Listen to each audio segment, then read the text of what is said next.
But now it doesn't feel like we're a partnership in most cases. Like, this is a relationship. But I felt like coming back home, I was coming back home to a teenager. To be like, did he do the dishes? Did he take out, the fish from the freezer? Bare minimal things that if I had a 15-year-old kid living with me would know that they would have to take care of these things.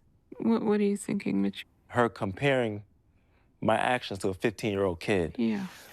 She doesn't see how this is offensive at all. If you love someone, you treat them with respect. Because why would you want to attack the character of someone you love? All right, that was a clip from season 4 of the award-winning docuseries Couples Therapy. The show takes viewers behind closed doors as they tackle past secrets, current conflicts, and more. I love it. Psychoanalyst Dr. Orna Gerlink is their guide, and she has a lot of experience in real life therapy sessions, and this is all real. She's joining us to talk about the show, so thank you so much for being with us, Doctor. Good morning. Does the couples in front of you ever make you uncomfortable? I mean, I was just uncomfortable watching that. Do you ever get uncomfortable?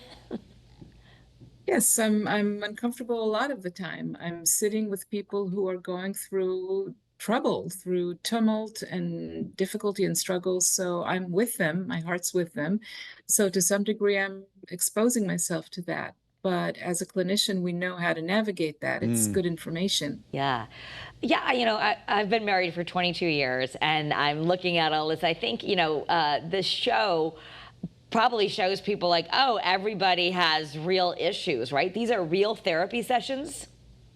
Yep. They are real therapy sessions, very, very real people, and I'm sure whoever's watching it can identify with most of what they're going through. Being in a relationship is complicated.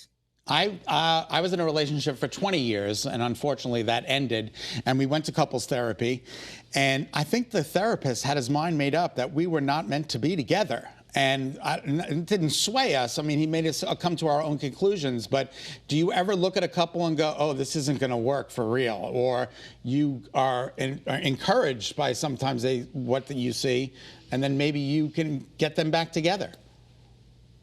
Well, my general inclination, my bias is towards keeping people together. I mean, that's why people approach me, unless they come in advance and saying that they're coming to therapy to separate. Usually people come with the hope that they're going to stay together, and I join that hope. So it's rare that I will look at a couple and think, oh, this is like hopeless. I join the hope. Yeah, that's a great attitude. I mean, Scott and I, we're big proponents on this show. We have our free therapy Wednesdays. I love the idea of therapy, but it's usually so private. Like, how are you able to do this for a show and keep it real or honest? I know we were shocked ourselves that it's possible, believe me. But first of all, the design of the set is kind of genius. There's a way in which the therapy office itself is shielded. You don't see the cameras, you don't interact with the production people.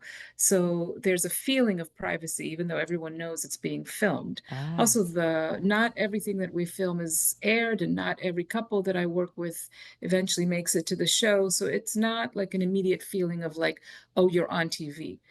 And then the work itself it's very powerful when people start talking about their issues, and it just absorbs you, and you forget. You forget that it's about filming, and we're just doing the work. The popularity of this show is unbelievable. Did you ever see yourself in this type of a role where you would almost become a television star? No, it's a very bizarre thing to be going through. I mean, usually psychoanalysts are typically very private people. We often sit behind a couch and we don't talk much. So this has been like a big surprise for me. That's fantastic. So I'm curious. I imagine a lot of people are watching this because the issues are relatable. But for your years, I mean, you have such an impressive background and have studied so much.